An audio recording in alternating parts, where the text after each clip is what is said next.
big donors who are capturing the state. It leads to massive corruption, the decimation of free speech. Billionaires are now paying to divide us. And ultimately, very authoritarian governments. You just have to look across the Atlantic. For at the last presidential election, the richest man in the world spent getting on for $300 million and was then placed at his right hand and went on to tear up the government. We're in a world where political power is not as great as financial power. One man, one vote is an established principle. It must not be supplanted by one man and his money. The government have got to step forward with making good on all the pledges they put in their manifesto to change the processes, to change the laws in order to clean up politics, and they really need to do that urgently now. We must be honest with ourselves. Democracy is in trouble. That is what's at stake, and that this fight is part of that battle. There is another way. We can change the system. We do have the ability and power to change the system, to demand something better. We may not get this opportunity again for another generation. In Labour's 2024 manifesto, the party committed to protecting democracy by strengthening the rules around political donations. In government, they've announced measures to deliver on that. A moratorium on cryptocurrency donations, even a cap on donors based overseas. These reforms are not nothing, but they don't touch the central problem. Any single individual can write a check for any amount they choose, leaving our political system at risk of deepening dependency on the super rich going even further. The government has said that it's, the reforms it's brought in, that's meaningful progress, we're going to see a change. How do you feel about that? What would you respond to that? I think there's some good things in there. There's some efforts at exposing sorts of shell companies used, etc. I don't think it goes far enough. There's just a really obvious point, and it doesn't have a cap on individual donations, which is shocking, because at a time when you have 2 million donations being given by this British Thai billionaire, Christopher Herbourne, to the Reform Party, these insane sums of money, you've got to put caps on those individuals because they will have an outsized influence on our politics. And what I'm really struck with as well is that these are things that people care about. People do really care about across the political spectrum. They don't like the fact that people can give unlimited amounts of money. It's one of these things, if you explain to someone you can give as much money as you want to British politics, they go, what? I didn't realise that. Most people assume there is a cap on donations. How important do you think something like that will be for British democracy? A cap on donations is really important. An issue that we have with the current bill that's been brought before Parliament is the cap only applies to overseas donors. And I can understand in one way the rationale for that. But at the same time, it just misunderstands how oligarchs work, is they thrive on complexity. If you've got different people being treated in different ways in different places, that's what their lawyers love. They find the loopholes between that and mismatches, and they exploit that. If you're going to have a cap, because there should be a cap on one group of rich people, just have a cap on everyone. That's it. It applies to everyone. There is no way of avoiding a cap that applies to everybody. If you look at the last report of the Committee on Standards in Public Life, the top ethics body, they've taken on board a lot of those recommendations which were completely ignored by the last government. There's a lot of good stuff in there, but the government's focus has been on tackling foreign interference, and that has to be tackled. We shouldn't kid ourselves. But I think the government has been less focused really on fulfilling the ultimate pledge of restoring trust in democracy and protecting our democracy. The government commissioned Philip Rycroft, a former civil servant, to conduct a review into foreign financial interference in British politics.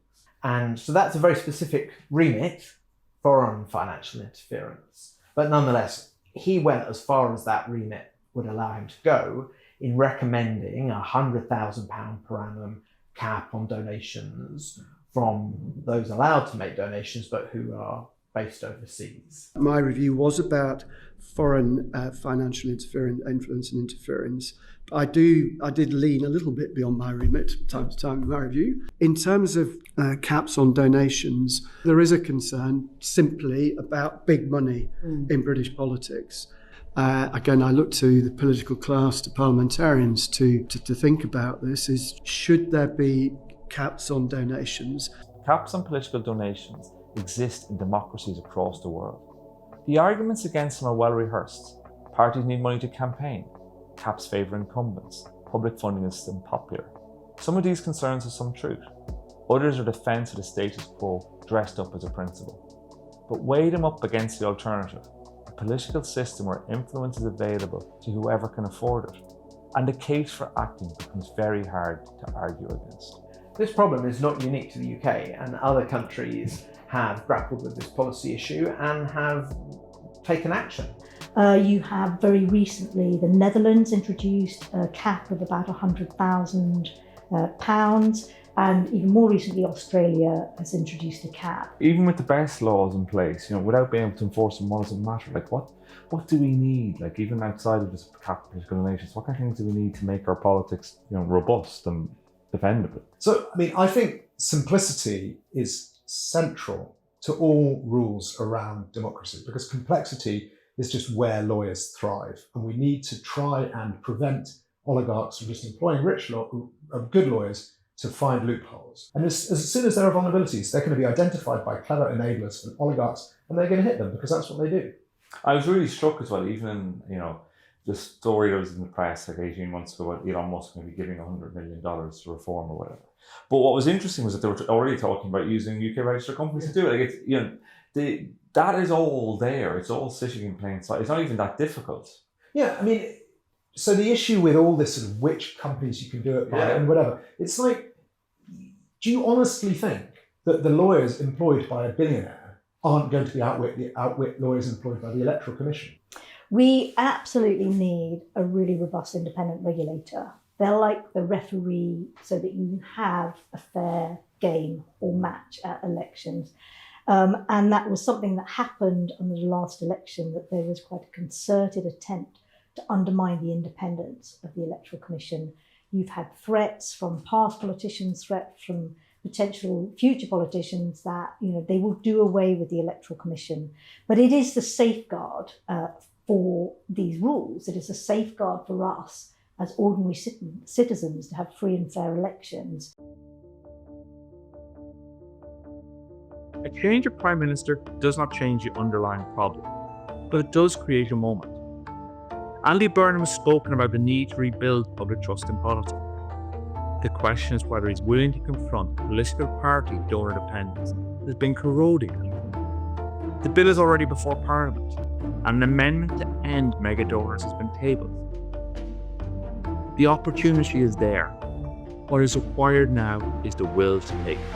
This is hugely consequential, and we need to act now so that what we've seen already happen elsewhere in the world doesn't happen here.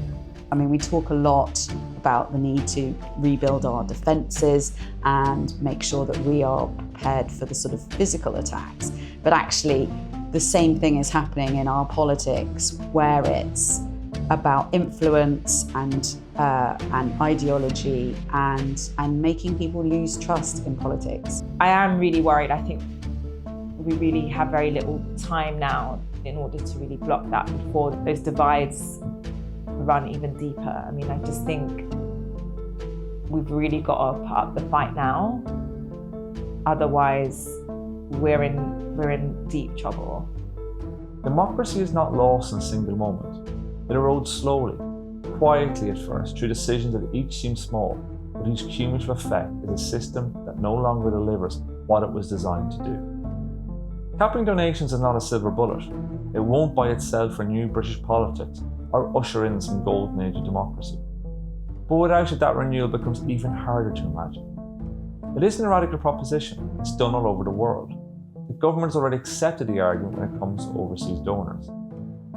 Extending it requires political will, not a change of principle. Going, but not yet gone.